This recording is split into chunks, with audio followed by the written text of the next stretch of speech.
आजकल की इस मॉडर्न एरा में एक बहुत मेजर प्रॉब्लम निकल के आ रही है, जिसके बारे में ज़्यादातर लोग बात नहीं करते हैं, मगर इस इशू को हर ऑलमोस्ट हर दूसरा बंदा फेस कर रहा है। और ख़ासकर अगर आप एक इंडियन और इंडिया के सोसाइटी में पले बड़े हो तो ये प्रॉब्लम को ज़रूर एक ना एक बार फेस करना पड़ेगा।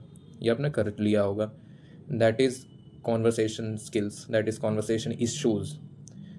बात क्या है ना कि हम बचपन से एक ऐसे सोसाइटी में बड़े होते हैं जिधर लड़कियों से बात करना, अपने ऑपोजिट जेंडर से बात करना, स्ट्रेंजर से बात करना, ये सब हमें नहीं सिखाया जाता है। और इवन ऑपोजिट जेंडर से बात करने को एक टैबू माना जाता है। हमारे सोसाइटी में हमेशा से कहा जाता है कि ए लड़की से मत बात कर, लड़कियों को कहा जाता है लड़के से मत बात कर। एंड पूरे स्कूल लाइफ के दौरान तो आप बिना किसी से बात किए बस अपने साथ, अपने दोस्तों, अपने लड़के दोस्तों के साथ बात करोगे। आप बोलोगे छी छी तू तो लड़की है, तुझसे क्यों बात करूं, है ना। हमें बॉयज़ गर्ल्स की टीम बनाई जाती है just to make them opposite.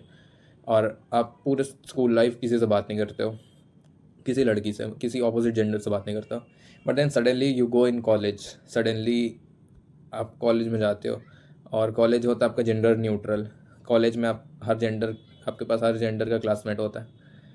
Then आपको एक मेजर इशू फेस करना पड़ता है, दैट इज़ आप कन्वर्सेशन नहीं कर पाते। आप न्यू क्लासमेट्स, न्यू स्टूडेंट्स, जितने भी आप स्ट्रेंजर्स के बीच में, आप 100 स्ट्रेंजर्स के बीच में पढ़ाई करने गए हो, आप किसी से बात नहीं कर पाते। आप और आप ना ही अपने सेम जेंडर वाले लड़कों से बात कर पाते, उनसे ओपन अप नहीं हो पाते, उनसे इंट्रोडक्शन, उनको अप्रोच नहीं कर पाते। एंड सेम, और लड़कियों के साथ तो छोड़ ही दो, लड़कियों के साथ और बुरा हाल हो जाता है।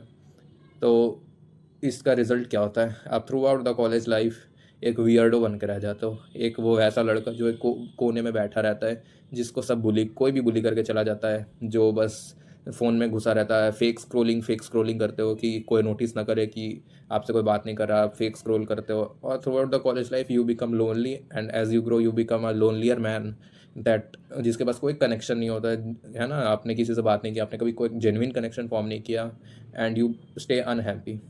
तो इसका सॉल्यूशन क्या है? इसका सॉल्यूशन मैं अपने एक नए कोर्स, आप कह सको it's a course that is free, that will be free. मैं इसका सॉल्यूशन अपने एक कोर्स जिसको मैं कॉन्वर्सेशन मैक्सिंग का नाम देना चाहूँगा, मैं उस कोर्स या फिर वो सीरीज़ में निकाल रहा हूँ। कॉन्वर्सेशन मैक्सिंग सीरीज़ में मैं आपको पहले तो बात करना है कि basic etiquettes, second opposite gender से बात करना, थर्ड स्ट्रेंजर से बात करना, और ऐसे करके आपका कॉन्वर्सेशन स्किल्स को मैं अपग्रेड करने का।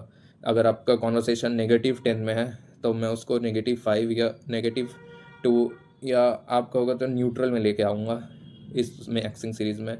जिसका -10 है वो न्यूट्रल में आएगा, जिसका -2 है वो शायद +2 में चला जाए, जिसका 0 में कॉन्वर्सेशन स्किल्स है कि उसको घबराहट कुछ नहीं, बस उसे बात नहीं करना है, तो उसका स्किल्स अपग्रेड होगा। And it will be a overall a very good thing for mainly boys and men of our Indian society. And by Indian I does not mean to separate ourselves or make some stereotype.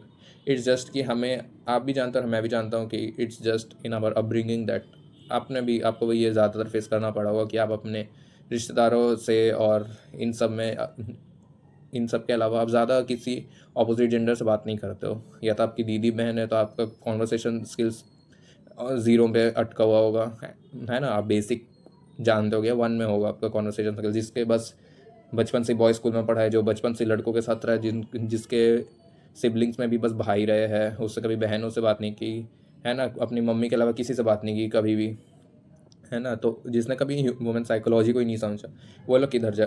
उनको तो हमेशा एक डर रहेगा ना, घबराहट रहेगी को माय गॉड वो ऑपोजिट जेंडर से कैसे बात करूँ, तो वो हमेशा एक पेडेस्टल में रखेंगे। तो उन सब के लिए ये कोर्स या ये सीरीज़, जो भी आप कहना चाहें, ये सीरीज़ आपके लिए बहुत हेल्पफुल रहेगी। So just follow me around and I will be posting about that series from tomorrow. तब तक के लिए स्टे सेफ।